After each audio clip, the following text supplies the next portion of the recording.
Et nous commençons tout de suite donc avec quelques éléments de contexte avec vous, Jonathan Lévy, cofondateur et président du groupe bienprévoir.fr. Bonjour Jonathan Lévy. Bonjour Nicolas. Bienvenue donc sur le plateau de Parlons Placement. Je suis ravi de vous accompagner ce soir. On va essayer de comprendre de manière globale comment on peut mettre en place une stratégie patrimoniale face à la hausse des taux. Alors effectivement, la hausse des taux n'a pas échappé aux épargnants qui suivent leur placement de près. Pour autant, on peut être un peu perdu parfois sur le nombre de hausses de taux, sur les raisons de celles-ci, sur les futures hausses de taux à attendre ou non de la part des banques centrales. Comment est-ce qu'on peut clarifier, redonner quelques éléments de contexte aux épargnants ? Alors, il faut savoir en fait d'où vient cette hausse des taux. En fait, cette hausse des taux est la conséquence de la hausse de l'inflation. Ça, tout le monde l'a vu, tout le monde le vit au quotidien en faisant ses propres courses. Quel que soit son panier d'achat, on voit bien que tout a monté, parfois de manière très significative.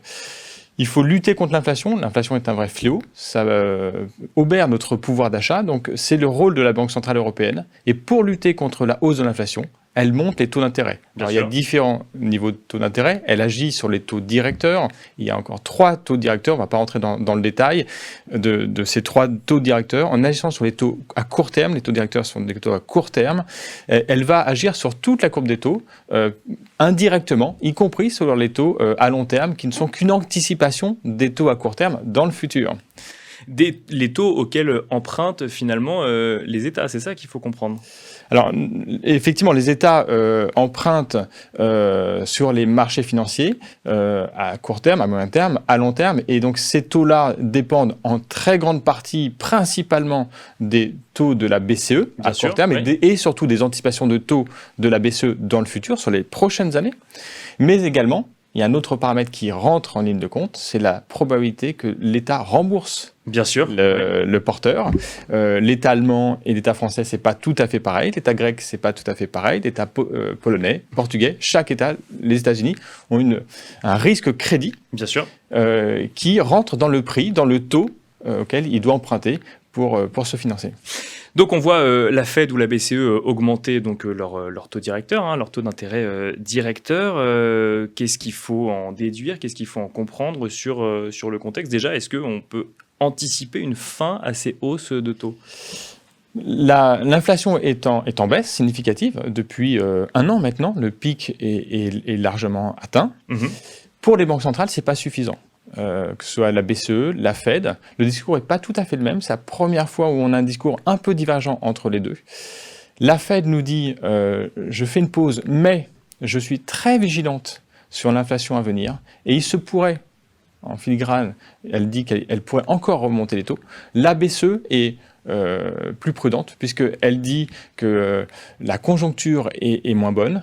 Et donc ça, c'est annonciateur d'une baisse des prix. Et donc ça devrait suffire pour l'avenir. Maintenant, on n'en sait rien. S'il y a une résurgence de l'inflation, elle sera obligée de remonter ses taux. L'incertitude est vraiment liée à l'inflation. À quel moment l'inflation va converger vers cette fameuse cible de 2%? Est-ce que pour autant, en tant qu'épargnant, on peut se dire qu'on arrive dans un environnement un peu plus stable pour justement prendre des décisions de placement un peu plus éclairées ? Oui, alors je vous ai ramené un graphique qui montre un petit peu ça. C'est l'historique des taux d'emprunt de l'État français à 2 ans et à 10 ans. Vous voyez que le taux n'est pas le même. À 2 ans, c'est la courbe bleue. À 10 ans, c'est la courbe rouge. C'est l'historique depuis à peu près 10 mois, depuis janvier 2022, depuis le point bas sur les taux d'intérêt. Vous voyez, par exemple, on était proche de 0 sur l'emprunt d'État à 10 ans.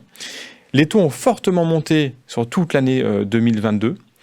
Et puis, depuis le début de l'année 2023, ils montent, mais depuis même le premier trimestre, depuis mars-avril, ils sont sur un palier. Il y a une légère pente haussière, donc il y a une légère hausse des taux qu'on constate encore, mais la pente est beaucoup plus faible que ce qu'on a connu entre moins janvier 2022. Effectivement. Voilà. Donc, est-ce qu'on est sur le pic ? Je ne saurais dire. Je pense qu'on n'est pas loin du pic. Pour l'instant, cette courbe montre que ça monte encore un petit peu.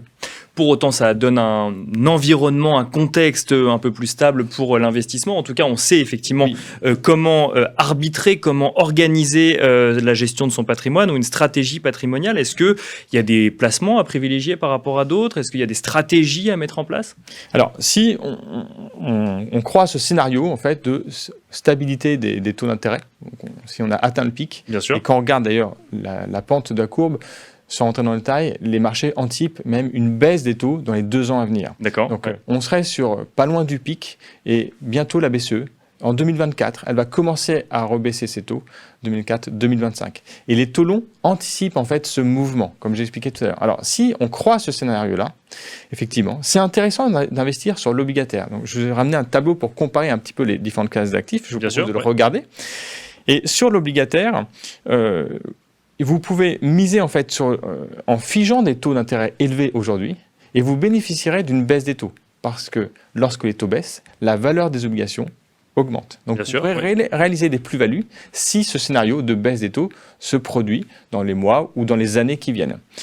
Et plus vous investissez sur des taux longs, plus vous allez bénéficier de cet effet-là. Si vous achetez une obligation à 10 ans, vous aurez une plus forte plus-value que si vous achetez une obligation à 2 ans seulement. Donc, si vous croyez à la baisse des taux, investissez sur les taux longs aujourd'hui. Sachant que dans l'obligataire, on peut investir sur différentes typologies d'actifs. On peut effectivement, là, il y a les obligations d'État, puis il y a même dans les entreprises. Ensuite, il y a différentes classes de risques, j'ai envie de dire, d'obligations dans lesquelles on peut investir. Exactement. Donc ça, on en revient en fait au fameux risque crédit dont je parlais tout à l'heure, quand je comparais les États. Bien sûr. Mais il y a également les entreprises qui empruntent. Et en fonction du risque crédit des entreprises, on n'a pas le même taux. Donc il y a une notation qui est donnée par les agences de notation et qui donne une évaluation du risque crédit. Plus le risque crédit est élevé, plus le taux est élevé. Bien sûr. Il y a forcément une corrélation entre les deux. Entre le rendement et le risque, finalement. Ouais. C'est logique. Les marchés sont quand même assez efficients. Il y a les souverains, ça c'est la partie la moins risquée. Ensuite, il y a l'investment grade, donc c'est ceux qui ont une note de bonne à moyenne. Et on peut peut-être remettre le graphique pour effectivement comprendre. Ouais. Il y a les obligations high yield, donc à haut rendement. Là, c'est ceux qui ont une notation dégradée, mais avec un risque de crédit relativement fort, même des fois proche de la faillite. On va en parler je crois tout à l'heure, investir dans des fonds à échéance pour jouer cette classe d'actifs. En fonction du risque crédit qu'on veut prendre, on peut avoir des taux plus ou moins élevés.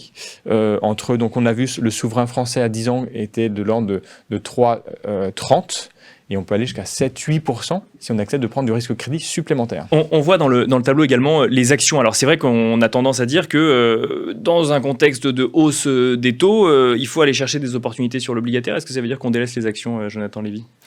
Aujourd'hui, clairement, les actions présentent moins d'opportunités que les obligations compte tenu de la hausse des taux, ça c'est évident. Les actions nous paraissent chères en l'état et les obligations offrent un rendement plus intéressant. Donc, j'ai mis le potentiel de gain est élevé, mais sur du long terme, il n'y aura probablement pas de gain élevé à court terme. On risque d'être sur des marchés relativement volatiles. Il n'y aura peut-être pas non plus une forte baisse des marchés. Donc ceux qui sont prêts à investir sur le long terme peuvent rentrer dès aujourd'hui, mais il faut savoir qu'ils vont devoir subir une volatilité élevée dans les mois qui viennent. Donc on a parlé d'obligations, on a parlé d'actions, on a vu d'autres classes d'actifs effectivement sur ce tableau. On a vu les produits structurés notamment. Alors là, on parle plus de stratégie presque sur les marchés financiers. C'est comment aller chercher du rendement ou du risque différemment. Oui, les produits structurés, en fait, il y en a différents types. Il y a des produits structurés très prudents et des produits structurés très dynamiques. Donc, bien faire attention. La classe d'actifs, en fait, recouvre différents types de risques. Donc, avant d'investir, regardez dans quel type de produits structurés on va.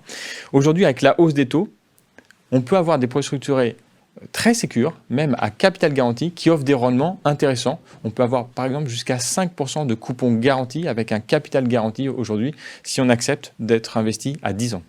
Alors juste avant de passer à la seconde partie de l'émission, on peut remettre le tableau une seconde. Il reste quand même quelques classes d'actifs que l'on peut commenter ensemble. On voit épargne immobilière au private equity. Alors épargne immobilière, ça va être un sujet qu'on va traiter aujourd'hui. Private equity, c'est quelque chose qu'il faut regarder quand même du côté des épargnants.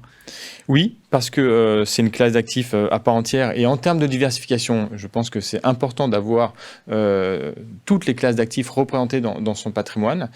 Le private equity a aussi chuté à cause de la hausse des taux, comme toutes les classes d'actifs en fait. Lorsque les taux montent, les valorisations de toutes les classes d'actifs baissent. C'est le cas aussi du private equity, compte tenu de la hausse des taux. Si on pense qu'on est sur un pic, si on pense que les taux peuvent rebaisser, pourquoi pas commencer à revenir sur le private equity, encore une fois dans une optique de long terme et en acceptant le risque qui va avec. Le rendement potentiel est élevé. Tout en acceptant évidemment ce scénario. Il faut être convaincu de son scénario de base qu'on aurait peut-être atteint un pic en matière de hausse des taux. Tout est basé sur ce scénario. Exactement. Merci beaucoup Jonathan Lévy, cofondateur et président de bienprévoir.fr, et on se retrouve tout de suite dans Bon Plan Placement.